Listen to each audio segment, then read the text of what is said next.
교독하고 마지막 절은 함께 읽겠습니다. 민수기 18장 21절부터 한 절씩 교독합니다. 제가 먼저 읽습니다. 내가 이스라엘의 11조를 레위 자손에게 기업으로 다 주어서 그들이 하는 일 곧 회막에서 하는 일을 감나니 이후로는 이스라엘 자손이 회막에 가까이 하지 말 것이라 죗값으로 죽을까 하노라. 그러나 레위인은 회막에서 봉사하며 자기들의 죄를 담당할 것이요 이스라엘 자손 중에는 기업이 없을 것이니 이는 너희 대대의 영원한 율례라. 이스라엘 자손이 여호와께 거제로 드리는 11조를 레위인에게 기업으로 주었으므로 내가 그들에 대하여 말하기를 이스라엘 자손 중에 기업이 없을 것이라 하였노라. 여호와께서 모세에게 말씀하여 이르시되 너는 레위인에게 말하여 그에게 이르라. 내가 이스라엘 자손에게 받아 너희에게 기업으로 준 11조를 너희가 그들에게서 받을 때에 그 11조의 11조를 거제로 여호와께 드릴 것이라. 내가 너희의 거제물을 타작마당에서 드리는 곡물과 포도즙 틀에서 드리는 즙같이 여기리니 너희는 이스라엘 자손에게서 받는 모든 것의 11조 중에서 여호와께 거제로 드리고 여호와께 드린 그 거제물은 제사장 아론에게로 돌리되 너희가 받은 모든 헌물 중에서 너희는 그 아름다운 것 곧 거룩하게 한 부분을 가져다가 여호와께 거제로 드릴지니라. 이러므로 너는 그들에게 이르라. 너희가 그 중에서 아름다운 것을 가져다가 드리고 남은 것은 너희 레위인에게는 타작마당의 소출과 포도주 틀의 소출같이 되리니 너희와 너희의 권속이 어디서든지 이것을 먹을 수 있음은 이는 회막에서 일한 너희의 보수임이니라. 너희가 그 중 아름다운 것을 받들어 드린즉 이로 말미암아 죄를 담당하지 아니할 것이라. 너희는 이스라엘 자손의 성물을 더럽히지 말라. 그리하여야 죽지 아니하리라. 아멘. 어제 말씀을 보면 하나님께서 제사장에게 돌릴 몫이 무엇인지를 말씀하셨는데 오늘은 이 레위인에게 주시는 그 기업이 무엇인지 말씀하십니다. 하나님께서는 이스라엘의 11조를 레위인들에게 기업으로 주셨죠. 레위인에게 다른 기업, 다른 분깃은 없었습니다. 다른 지파의 이스라엘 사람들이 다른 지파의 이스라엘 사람들이 받을 그런 분깃, 나눠 받을 땅이 있었죠. 원래 이제 12지파이기 때문에 레위 지파가 받을 그 분깃이 이제 빠지니까 그 누굽니까? 에브라임 지파가 두 지파로 나뉘어서 죄송합니다. 요셉 지파가 두 지파로 나뉘어서 그 아들 에브라임과 므낫세가 한 분기씩 더 받게 됐죠. 그래서 이제 12지파가 이 이스라엘에게 주신 그 땅을 분깃으로 나누어 받게 되어 있는데 레위인에게는 그 기업으로 주시는 그 땅이 없었습니다. 그 대신 하나님께서 이 11조를 이 레위인들에게 기업으로 주신다라고 말씀하십니다. 레위인들이 회막에서 일을 하는 동안 회막을 돌보고 또 광야에서는 이제 성막을 이제 분해하고 또 조립하고 또 이렇게 세링을 하고 제사장을 돕고 오늘 말씀 보면 이제 이 회막을 지키는 일도 하죠. 가까이 하지 못하도록 지키는 일들, 이런 것들도 레위인들이 감당하는데 그렇게 회막에서 섬기는 일들을 감당하기 때문에 어떻게 일을 할 수가 없어요. 나아가서 농사를 짓는다거나 양을 친다거나 어떤 일들을 할 수 없기 때문에 이 레위인들이 회막에서 하는 일에 대한 보상으로 하나님께서 이렇게 갚아 주신 것입니다. 11조를 받게 하셨죠. 자, 이스라엘은 그 대신 이스라엘 사람들은 회막에 가까이 할 수 없었고 이 말씀을 보니까 이 그러니까 모든 사람들이 죄 때문에 이제 회막에 가까이 할 수 없었습니다. 회막에 가까이 했다가는 죽을 수 있기 때문인 거죠.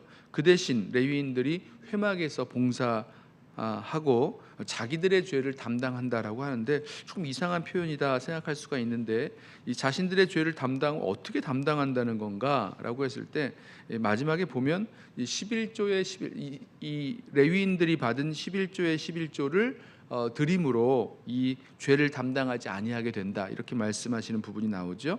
아무튼 이스라엘 백성은 회막에 가까이 할 수 없었고 레위인들이 회막에서 봉사하게 하셨습니다. 그리고 나서 하나님은 레위인에게 그들에게 주신 11조의 11조를 하나님께 드리게 하셨죠. 물론 이제 그것은 이 대제사장 아론에게로 이렇게 돌리게 하셨는데, 아름다운 것으로 드리라, 그것으로 말미암아 죄를 담당하지 아니할 것이다, 그리고 이스라엘의 성물을 더럽히지 않게 된다 라고 말씀하셨습니다. 그렇게 11조의 11조를 드리고 난 후에 그 나머지는 레위인들의 먹을 것으로 생계로 살아갈 수 있도록 담당을 해주셨습니다. 자, 오늘 말씀을 보면서 어제와 같은 메시지가 담겨 있다라고 저는 생각을 합니다. 하나님께서 이 레위인의 그 생계도 책임져 주신다는 거죠. 어제 그 제사장들에게도 제사장에게 돌릴 그 몫을 주셔서 그 생계를 책임져 주신 것처럼 하나님께서 레위인의 생계도 책임져 주신다는 겁니다. 회막에서 하는 일을 맡기셨고 또 그 다른 땅을 기업으로 주지 않으셨기 때문에 어떻게 살아갈 것인가라고 했을 때 하나님께서 그 모든 것들을 준비해 주셨다는 거죠. 책임져 주셨다는 거죠. 이스라엘의 소득의 11조를 기업으로 주셨습니다. 그것 가지고 살 수 있게 하신 거죠. 만약에 이스라엘 백성이 이 11조를 이제 구약 시대에 11조를 드리지 않으면 어떻게 되는가? 우리 사사기 17장을 보면요, 그 에브라임 산지까지 찾아오게 된 아니죠. 에브라임 산지에서 베들레헴까지 찾아오게 된 레위인이 있었습니다. 이제 미가의 집에 제사장이 되는 그 레위인인데요. 에브라임 산, 그러니까 원래 이제 레위 지파 사람들이 이제 그 각 지역에서 살 수 있도록 그 성들을, 그 지역을 또 이렇게 분배해 주셨는데, 레위 지파 사람들이 이스라엘 전역에 흩어져서 각자에게 맡겨 주신 그 지역에서 이렇게 살게 하셨는데 거기에서 제대로 살지 못해서 이 에브라임 산지까지 오게 된 겁니다. 그리고 거기에서 이 미가라는 사람이 우리 집에 이 신상도 있고 또 에봇도 만들어 놓고 우리 집에서 이 제사장 역할을 좀 해달라라고 하면서 뭐 돈을 좀 얼마를 주겠다라고 하죠. 그랬더니 그 레위인이 에브라임 산지 그 미가의 집에서 개인 가정의 제사장 역할을 하게 됩니다.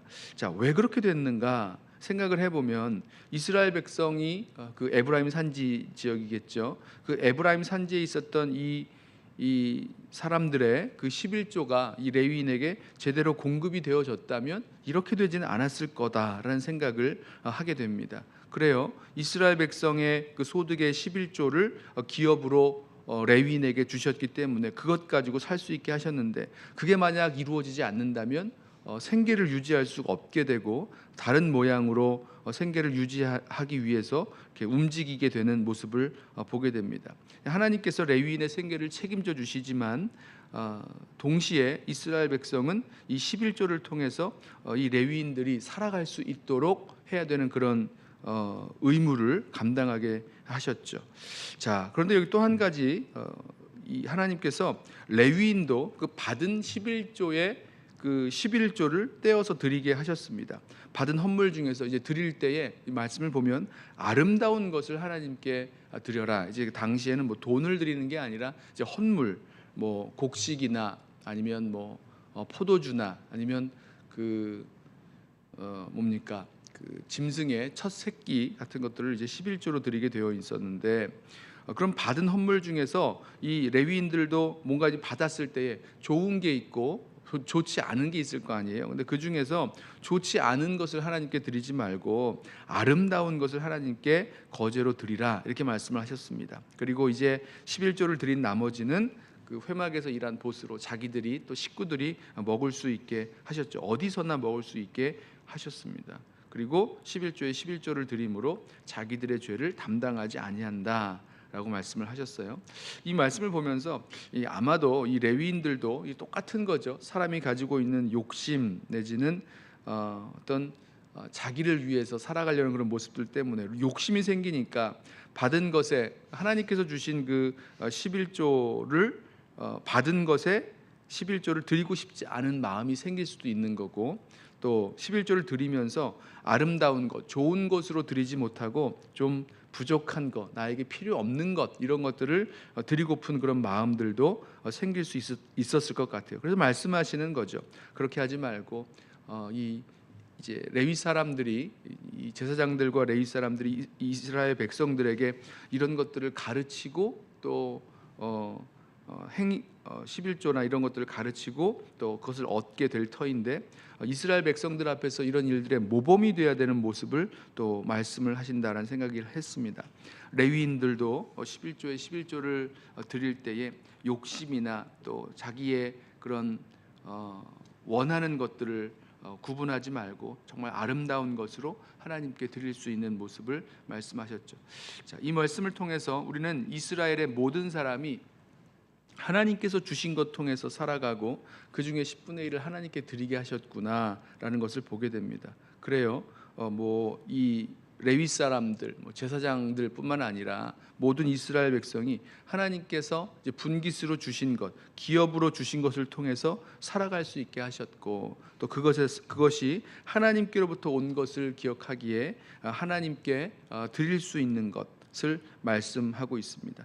저와 여러분도 이 땅을 살아가면서 하나님께서 맡겨주신 그 일들을 감당할 때에 마치 레위인처럼 또 이 제사장처럼 하나님께서 그 일들을 맡기셨을 때에 그 일들을 감당하면서도 살아갈 수 있도록 하나님께서 책임져 주시고 인도하여 주신다라는 것 믿는 믿음으로 살아가길 원하고, 또 우리가 그렇게 받을 뿐만 아니라 하나님께서 우리에게 주신 것 가지고 또 하나님께 돌려드리고 또 하나님께서 사용하실 수 있도록 드려야 되는 그런 책임과 또 의무가 있다는 것 우리 기억하면서 오늘 하루도 살아갈 때에 하나님께서 주셔서 하나님께서 나에게 주신 것 가지고 내가 살고 있다라는 것, 그리고 그것을 하나님께 다시 또 돌려드림으로 하나님의 그 일에 아름답게 사용되어진다는 그 사실 기억하면서 우리 신실하게 주님 앞에 살아갈 수 있는 저와 여러분 되기를 주님의 이름으로 부탁하며 축원합니다. 기도하겠습니다. 사랑과 은혜가 풍성하신 우리 주님 감사합니다. 주님께서 우리에게도 주님의 일들을 맡겨주시고 그 일들을 감당하게 하실 때에 살아갈 수 있도록 책임져 주시고 또 필요한 것들을 공급해 주시는 주님이신 것을 이 시간 다시 한번 믿음으로 고백합니다. 구약시대에 이스라엘 백성들이 소득의 11조를 하나님께 드렸고 또 그 11조로 레위인들의 기업을 삼게 하셨고, 또 레위인들도 그 받은 11조의 11조를 드리게 하신 이 하나님의 이 원리를 기억하면서 우리 모두가 하나님으로부터 받고 또 하나님께서 주신 것으로 살아가고 있음을 늘 기억하게 하시고, 자신의 욕심이나 또 내가 원하는 것들만 다 취하려고 하는 그런 욕심을 품는 마음이 아니라 하나님께 돌려드리고 또 하나님의 일을 위하여 아름답게 사용할 수 있도록 우리 모든 성도들을 붙드시고 인도하여 주옵소서. 우리 삶에 필요한 모든 것을 공급하시는 분이 주님이신 줄 알기에 주님께서 주신 것 족한 줄로 알고 늘 감사함으로 또 기쁨으로 살아가는 우리들 되게만 하옵소서. 감사하오며 예수님의 이름으로 기도드리옵나이다. 아멘. 이 시간에 먼저 오늘